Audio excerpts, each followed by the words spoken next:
I can't believe I'm the one writing this. But here I am. To keep things confidential, I'll speak in general terms and use fake names. Let's call my husband Deegan and me Jenny. We're both in our 20s and have been married for over 2 years. We crossed paths unexpectedly in public, started chatting, exchanged contact info, and the rest, as they say, is history. It felt like love at first sight, at least for me. We dated for 6 months and then lived together for a year before tying the knot. Due to my parents' insistence, we had a large wedding. They covered all the expenses except for the bar tab and our honeymoon, which Deegan's parents paid for. My parents adore Deegan, and his parents have a deep affection for me. Our marriage has been fantastic, and I wouldn't change a thing. Deegan treats me exceptionally well, and I do the same for him.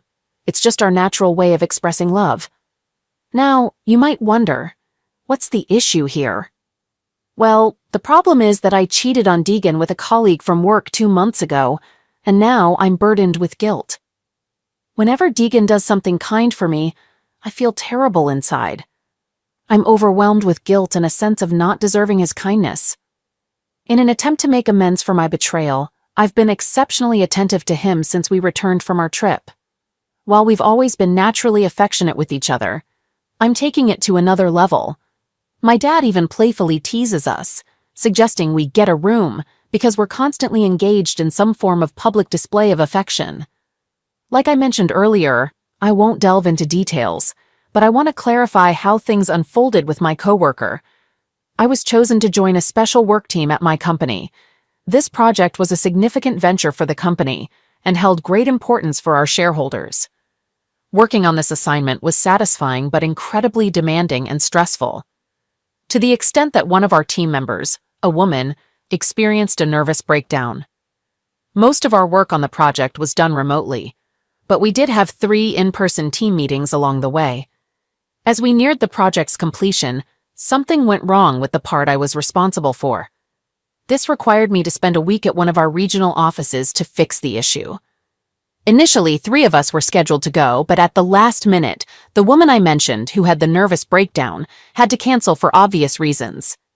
This left me and another coworker, whom I'll call Percy, to tackle the problem and ensure the project met its deadline. We were on a tight schedule and worked continuously from 7 a.m. to well past 10 p.m. for the first 2 nights, spending every available moment together. We worked together in the office and ordered food for both lunch and dinner. I was extremely stressed, and I felt like I was about to have a nervous breakdown as well. Thankfully, by 4 p.m. on Wednesday, we managed to solve the problem. To celebrate, we went to a nice restaurant and had a bit too much to drink. After returning to the hotel, one thing led to another, and I cheated on my husband. It was a spontaneous, thoughtless action. At first, I didn't have any negative feelings about it because I somehow justified it due to our hard work. So, the next night, Percy and I repeated what we did the night before. However, after being together on Thursday, the harsh reality of our actions hit me, and then Percy. We quickly regretted what we had done. Percy knew I was happily married, and I knew he was engaged to be married. We decided right then and there to forget about it as if it never happened.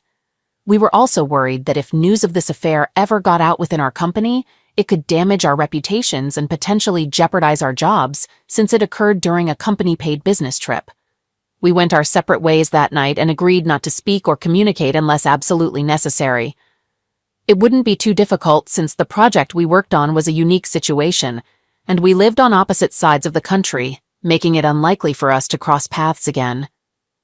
We ended things that night, or so I thought. On the flight back home, I felt fine at first, but then I started feeling anxious when I thought about meeting Deegan at the airport. I managed to hold myself together until I reached the pickup area and saw him waiting there, wearing a big smile. As soon as I laid eyes on him, I burst into tears, and we hugged and kissed each other repeatedly, holding on tightly. We were locked in that embrace for so long that an airport police officer approached us, tapping on the window and signaling us to clear the pickup lane. Deegan asked me what was wrong, and I explained that I had been under immense stress and missed him so much that I couldn't help but break down when I saw him. He understood, And that night we shared a beautiful and passionate night together. Since I returned from the trip, I've been taking extra care of him. He's enjoying the attention and deserves it, but inside, I'm suffering. Guilt is eating away at my mind, and it's getting worse by the day. I struggle with sleep and appetite, and it's affecting my work. All I want is to be close to my husband and show him how much I love him. I even have recurring nightmares about him discovering the affair and leaving me. Last week, we decided to try to conceive a child, which has heightened my emotions about everything. I keep thinking that I don't deserve him, or that he deserves someone better. I don't believe I can continue like this for another week. No one knows about the affair except for Percy and me. My situation gets even tougher because I have nobody to confide in. I sense my inner conscience urging me to be truthful and tell Deegan about my actions, but I'm terrified that it will cost me our relationship. I understand that if I confess, it will devastate him, and he might not see me the same way again. However, I believe he might eventually forgive me, given his deep love for me and his naturally kind and caring nature. So here's my dilemma. Should I disclose my meaningless affair from 2 months ago to my husband, or should I stay silent and make amends in other ways? I'd really appreciate hearing from those of you who faced a similar situation and how you handled it. Please be honest and share both the positive and negative outcomes. First update, 32 days after my initial post. I want to express my gratitude to all of you for your heartfelt responses. I've carefully read each one and value your willingness to share your personal experiences. After much contemplation and 3 counseling sessions with an excellent therapist, I've decided to tell my husband.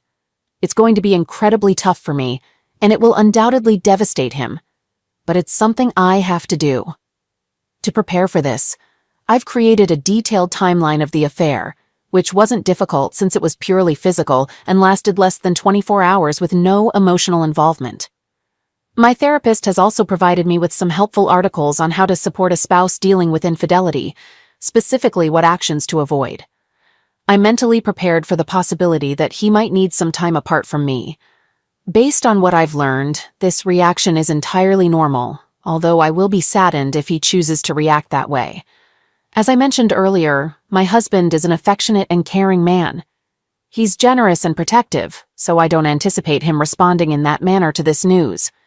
Instead, I believe he will be hurt and disappointed by my actions. I'm mentally prepared for a range of responses. Keep your fingers crossed for me. 13 months after my previous update. Hello everyone. It's been quite some time since I last posted here. Many of you have reached out, inquiring about the progress of my situation. I want to express my gratitude for your interest and concern. I intended to provide an update earlier, but life got pretty hectic, and I simply didn't have the time or energy. Things have finally started to settle down for me recently, so here I am. I'll continue where I left off. If you recall, I was about to confess to my husband about the short-lived affair I had with a coworker. My plan was to have that conversation on a Saturday morning, and I followed through with it. I ensured that we'd both be present that morning because we had plans for the afternoon, and I wanted to talk without interruptions. On the morning of the confession, I was a bundle of nerves, and I almost backed out of it. Looking back now, I wish I had. I prepared Deegan's favorite breakfast, and after we ate, I disclosed the affair to him. He listened attentively as I spoke, without uttering a word. When I finished, he gazed at me as if he were peering right through me. Then, he excused himself and retreated to the office, closing the door behind him. I approached the door and attempted to turn the handle, but it was locked. I spoke to him through the door, reiterating how sorry I was and expressing my love for him. I informed him that I'd be waiting in the living room when he was ready to talk. Based on what I had read in articles, it suggested that those who have strayed should give the betrayed partner plenty of space, so that's precisely what I did. After a few minutes, I thought I heard him talking to someone, so I quietly went back to the door to see if I could make out the conversation. Unfortunately, I couldn't, so I returned to the living room. Then, I received a call from my mom, which I let go to voicemail because I didn't have the time to talk to her. About 10 minutes later, there was a knock at the door. When I looked out, I saw my parents standing there, I opened the door and was about to suggest they come back later because Deegan and I were in the middle of a private discussion. However, my mom mentioned that Deegan had called them and confessed everything. I couldn't believe it and was left speechless. My dad asked if it was true, and I asked, "True about what?" My dad inquired, "Did you have an affair with one of your co-workers?" I admitted to it and started crying. My mom asked how I could do such a thing. Before I could respond, Deegan emerged from the office and began conversing with my parents, completely ignoring me and referring to me in the third person. He requested that my dad take me away from there as he wasn't in a good state of mind. I continued to try to communicate with him, but he kept ignoring me, focusing solely on my parents as though I were invisible. Desperate for his attention, I approached him and hugged him. Though he didn't push me away, he didn't hug me back either. After I let go of him, he returned to the office and locked the door. My parents began asking me questions about the affair, which upset me, and I ran into the bedroom. My mom followed me in, and we had a conversation for a while, and then she helped me pack a few things. Before leaving, I spoke to Deegan through the door, expressing my love for him and stating that I would stay away until he was ready to talk. I informed him that I was heading to my parents' house and would remain there as long as he needed. I didn't receive any communication from him for the rest of the day. I attempted to contact him several times, but he didn't respond. In my final text, I mentioned that I was coming over because I was worried about him. He replied and requested that I give him some space. I spent the entire day crying and repeatedly asking myself how something like this could happen. When I woke up on Sunday morning, my parents were sitting at the table, drinking coffee with sad expressions on their faces. I thought they were upset about my actions, but there was more to it. My dad informed me that Deegan had come over earlier that morning. I was excited and inquired if they had spoken to him. My dad replied, "No, we didn't see him." I then asked how they knew he was there. My dad explained that it was because he had left my car in the driveway, filled with all my belongings. Upon hearing this, I simply said, "What?" and rushed out to the driveway, where I saw my SUV parked and packed to the brim with trash bags. Seeing that, I broke down and fell to the ground, crying. I couldn't believe what I was witnessing. I told my parents that I needed to go to my house to speak with Deegan. Upon my arrival, he was at home but didn't answer the door. I attempted to unlock the doors using my keys, but the internal deadbolts were engaged, and I couldn't gain access.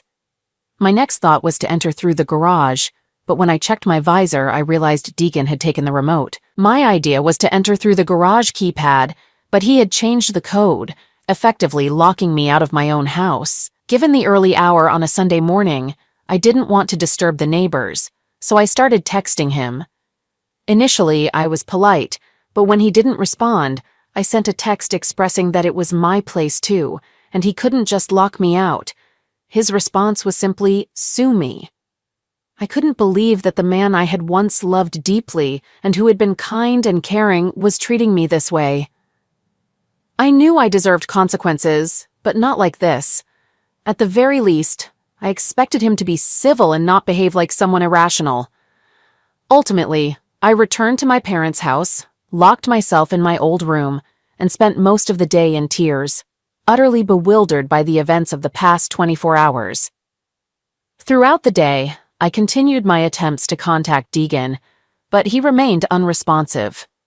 On Monday morning, I contacted my boss and requested 3 days off to address the situation. I returned to the house on Monday morning and managed to gain entry. Deegan was not there, and when I entered our bedroom, I noticed that all of his clothes were gone. It was when I entered the office that I saw something that shattered me. I discovered our wedding album cover beside the shredder, and Deegan had removed all the pictures and shredded them. I couldn't believe it. As I walked around the house, I noticed that all the pictures of us had disappeared. Upon further searching, I found the empty frames, and it became clear that he had shredded those as well. I felt deeply saddened and couldn't comprehend what was unfolding. I decided to call Deegan's workplace and spoke with the receptionist. I inquired if I could speak with him, and she informed me that he wouldn't be in the office for the remainder of the week, as he had taken the week off. I then reached out to my mother-in-law. She picked up the call and mentioned that Deegan had already informed her and my father-in-law about everything. I asked if she knew his whereabouts, and she confirmed that she did, but declined to tell me and abruptly ended the conversation. I felt hurt by this situation as I had a close relationship with my in-laws. On Wednesday of that week, I started receiving calls from Percy. I chose to ignore all his calls and sent them to voicemail. Afterward, when I listened to his messages, he was urgently requesting me to call him as soon as possible. Finally, in his last message, he mentioned that Deegan had somehow contacted his fiancée and disclosed everything about the two of us.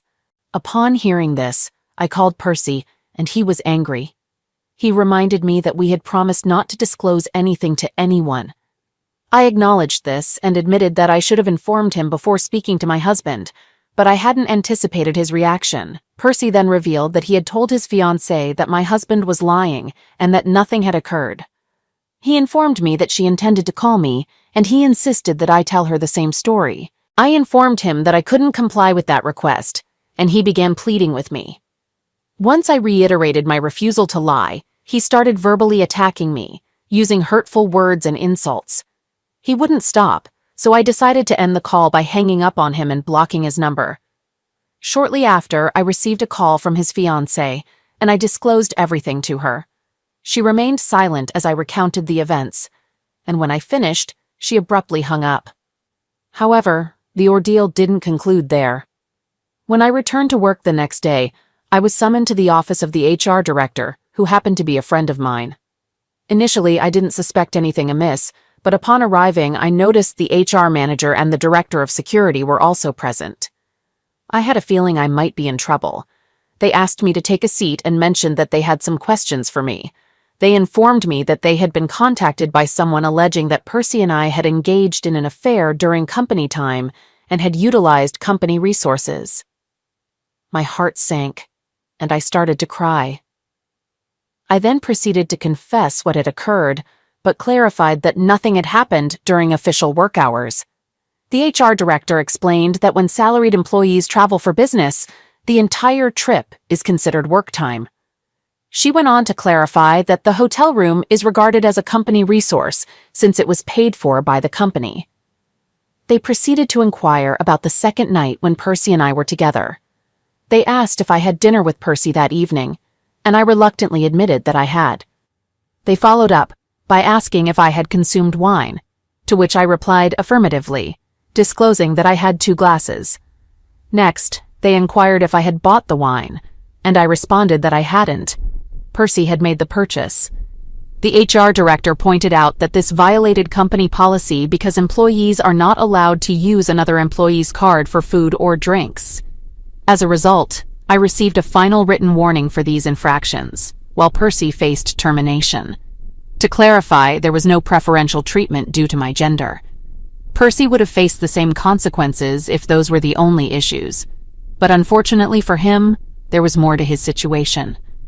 Percy got terminated because he extended his stay by an extra day without a legitimate business reason and charged the entire expense, including the flight change fee, hotel stay, and all his meals, which included the 2 bottles of wine.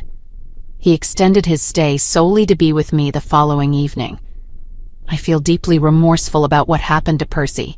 He was an outstanding employee with a promising future, but now he's unemployed, and his fiancée left him, all because of my actions. As for me, any aspirations of getting a promotion in the aftermath of this incident seem unlikely. To add to the turmoil, the following Monday at work, Deegan had divorce papers served to me at the reception desk. The receptionist called to inform me that there was a delivery up front. As I arrived there, a man was waiting with a box of flowers. I hoped they were a gift from Deegan, and indeed they were. However, after I signed for the package, the man handed me the flowers and then delivered the divorce papers, stating, "Mrs. Jenny, you have officially been served with divorce papers." My world fell apart at that moment, and I couldn't hold back my tears. I had to leave the office and decided to take the rest of the week off. Over the next 7 months, I made every effort to salvage my marriage, but Deegan refused to engage with me at all. In fact, he hasn't uttered a single word to me since I confessed. Our divorce has now been finalized, but I'm still struggling emotionally. I cherish and miss the kind man he used to be before my affair, but I understand that person no longer exists. I acknowledge that I deserve to face consequences for my actions, but I never anticipated Deegan's reaction. I knew there was a slim chance that my confession could end our relationship, but I believed that likelihood was exceedingly rare. I want to conclude with a message for my husband. Babe, if you ever come across this, I want you to know that I am genuinely sorry and will love you eternally. All right, that was a fun story. Now let's move on to another exciting one. Stay tuned and let's dive in. I'm 36 years old, and my wife is 38. We first crossed paths when I was in my 3rd year of college, and she was in her 4th. Since that day, we've been together. After dating for 3 years, we made the decision to move in together. Then, after 3 more years, we tied the knot. 2 years after that, our happiness grew when my wife became pregnant, and we welcomed our daughter into the world. Like any typical family, we had our fair share of domestic disagreements, but we always managed to reconcile swiftly, sometimes even in the middle of an argument. In general, we were a traditional family. Once I completed my education, I embarked on my career journey, working hard to climb the corporate ladder. Eventually, I earned enough to afford a spacious 4-room apartment. We invested significantly in renovating it and happily settled into our new home. My wife, after her maternity leave, resumed her career, which went quite smoothly. She secured a good position and started earning a decent income. With our combined earnings, we achieved financial prosperity. Over time, we acquired everything we needed, including a new apartment for our growing daughter, luxurious cars, and all the comforts one could desire. Life felt abundant. I held deep love for my wife and remained faithful to her throughout our marriage. I wasn't a heavy drinker, but occasionally I'd enjoy a glass of wine with dinner. I recently gave up smoking. We always planned our vacations together, and I developed a passion for diving and skiing. While my wife chose not to dive due to fear, she took up skiing. Our lives revolved around working, earning money, and savoring the rewards of our hard work. My wife's job was related to international business, often involving meetings with colleagues from abroad for negotiations. Gradually, I began to notice that her interactions with these colleagues appeared to be longer than before. While it initially piqued my curiosity, I didn't pay much attention to it at first. Another notable change was her receiving Snapchat messages in the evenings. Oddly, when her foreign colleagues were around, these messages stopped coming. A couple of times I checked her phone after she had fallen asleep, but all the messages had been deleted. I observed that the last message consistently arrived around 7 p.m., even though her phone received notifications after she had already gone to bed. In the end, suspicion completely consumed me. One evening she arrived home late, around 10 p.m., and I, perhaps foolishly, jokingly inquired if she had bid farewell to her secret admirer. I witnessed a fear in her eyes like never before. However, once she realized I was teasing, she smiled and dismissed it, calling me a fool. Furthermore, she occasionally traveled abroad to visit her colleagues in return.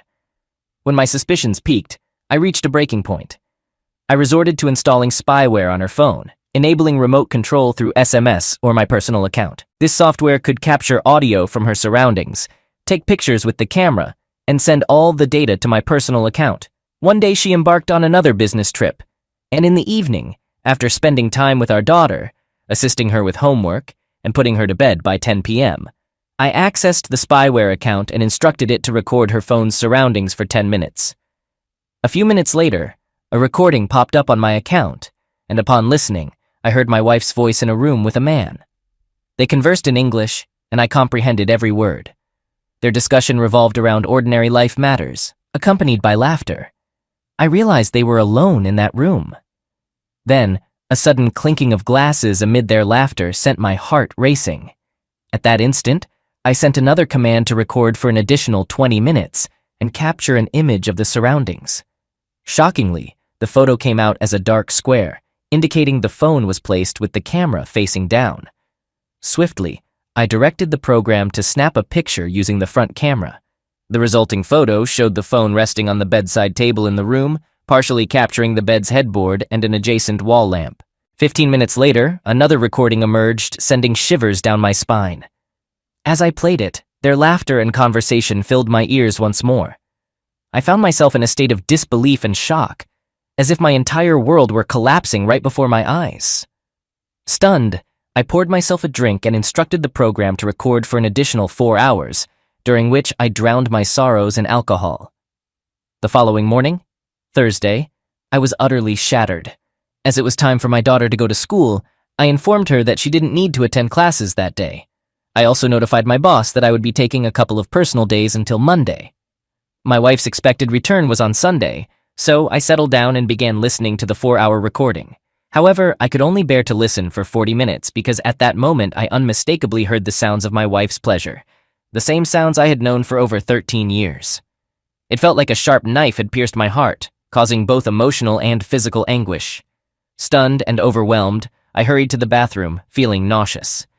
I couldn't tell if it was a hangover or the current situation causing it. I stood under a freezing shower for 20 minutes, desperately seeking relief. Afterward, I took our daughter to visit her grandparents, promising to explain everything later, and then returned home alone. During lunch, my wife called and genuinely inquired about my well-being. I stood there in silence, unable to utter a word, feigning a poor connection. I informed her that I wasn't feeling well and would stay home for a few days, entrusting our daughter to her grandmother's care. That day felt like the most agonizing of my life. I experienced a personal hell, feeling utterly lost and unsure of how to proceed. My mind was consumed by a constant buzzing that drowned out my own thoughts. I sat on the couch and wept like a child, overwhelmed by waves of anger and apathy. The more I let my emotions out, the more they seemed to numb me. By the day's end, I was emotionally drained. In the evening, I returned to the spyware account and began giving commands to the phone. I received photos, some taken from her bag and others from the table.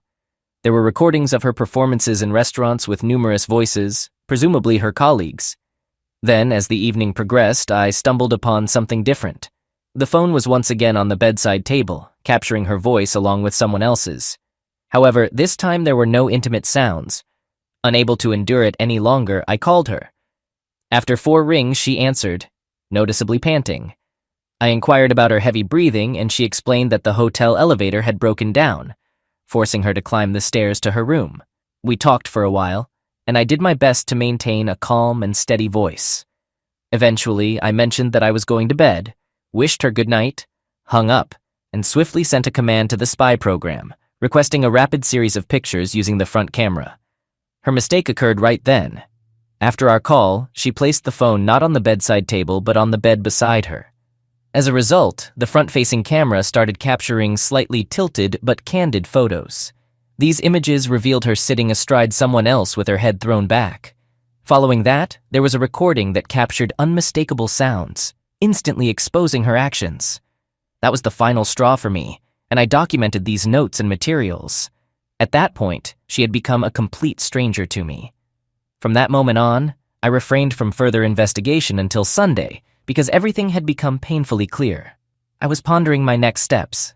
Should I pursue a divorce? What about our 6-year-old daughter? On Sunday, late at night, she returned home, eager to kiss me. I pulled away, telling her I was still unwell. I had an urge to confront her and let my anger out. Instead, I retreated to the office and slept on the sofa. The following morning, I woke up before her, couldn't bear to be around her any longer, and headed to work. I endured the day mechanically, then approached my boss and urgently requested a week's vacation.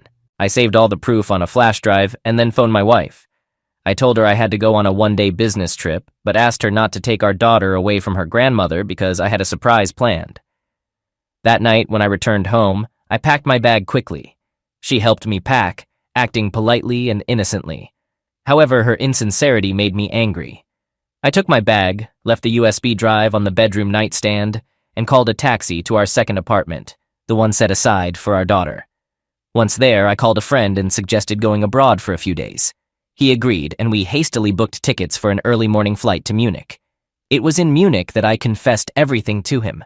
We explored the city, socialized with other women, and to be honest, I no longer had any feelings for my wife. I ignored her calls and only messaged her to insert the USB drive into my laptop. After about 30 minutes, my phone started ringing non-stop, and I received numerous messages. But I didn't care anymore, so I turned off my phone. We continued our adventures in Munich for 3 more days before I flew back home on Saturday. When I returned, I turned on my phone, and it took me 5 minutes to go through a bunch of messages from my wife. However, I chose not to read them because I was afraid of getting confused before going into the apartment. When I entered, it was oddly quiet inside. I quietly placed my bag down, removed my shoes, and was about to wash my hands when she emerged from the bedroom. Oh my goodness. I had never seen her looking so disheveled and swollen, with tears streaming down her face. She dropped to her knees, trying to explain something incoherently amidst her sobs and tears. I maintained a stoic expression, urging her not to make a scene. Then, in a composed manner, I asked her about our next steps. She begged me for forgiveness, once again drowning in tears and mucus. She admitted she had made a terrible mistake, claiming she didn't understand how things had come to this point. She even started calling herself names and so on. But, I realized that I no longer felt sympathy or anger toward her. She cried out that she loved me and had always loved only me, and that all of this had happened because she had been foolish and realized during my absence that she had ruined our relationship. But as they say, revenge is best served cold. I told her that we were no longer husband and wife, just mom and dad for our daughter. We would pretend everything was okay between us, but I would live my life, and she could live hers. She was no longer the only one in my life. She was just my partner in raising our child. Maybe someday I'll change my mind, but for now, the thought of being intimate with her makes me sick. By the way, I told her where I had been and what I had been doing. She said she understood everything and was willing to endure whatever it took. Well, no one forced her to speak. As a result, we now share the same apartment. Although, to be honest, I've already purchased another one for myself and put it in my father's name to avoid property disputes. I spend most of my time sleeping in the office, although occasionally I sleep in the bedroom for my daughter's sake. There have been a few times when my wife tried to hug me when we shared a bed, but I rejected her firmly. It's been 3 months since we were intimate. She hasn't confided in her parents. Only her father knows about my situation.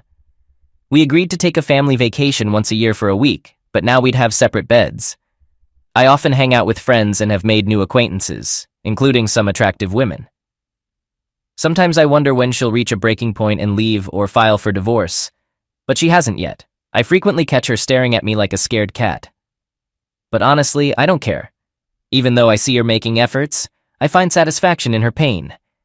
Recently, I provocatively placed a pack of rubbers on my office desk to taunt her. Despite her reaction, she entered the office to say something, noticed the rubbers on the table, and hurried out, probably in tears. She still goes to work, but she doesn't stay late anymore. Although I don't really keep tabs on her. At some point, she tried to explain to me that she had severed all non-business ties with another man. It seems she'll still need to communicate with him for work-related matters, but she swears she doesn't approach him now. By the way, that guy also has a family.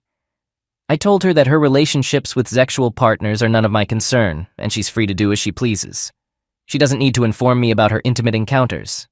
I also stay out late sometimes now, leaving when my daughter goes to bed on Friday nights, for example. Naturally, I don't hold back when it comes to my desires. If I want sex, it happens. In the morning, I go to the office to sleep, or to the bedroom if she's not there anymore. There haven't been any changes in our daily routine at home. I continue to do the grocery shopping, and I enjoy cooking. We still have a housekeeper for cleaning, so that aspect remains the same. I've been covering the rent for the apartment, and I still am. I'm not concerned about how or if she's spending her money. Our communication is limited to our daughter or her parents when they visit, although I have a feeling that if I were to tell my mother-in-law, she might confront her right in front of me. I have a good relationship with my mother-in-law. She's a smart woman who values family strongly. This is probably one reason why my wife doesn't want to leave. It seems like she's afraid of her mom because she knows her mother would ask, "What's going on?" And I won't lie. In general, I tease my wife as much as I can, and I find enjoyment in it. Yes, maybe I've become somewhat of a monster now, but she's the one who brought this out in me. And you know what surprises me? Her persistence and patience. It's like a challenge to me. I wonder how much more she can endure. And please don't start with the whole, "She's the mother of your child, blah, blah, blah." She didn't care much about that when she was involved with that guy. For half a year, she was going on business trips or having affairs in this city without thinking about our daughter or her husband. No comment. Whenever I feel like I might soften, I remember that day and what I felt, and it strengthens my resolve.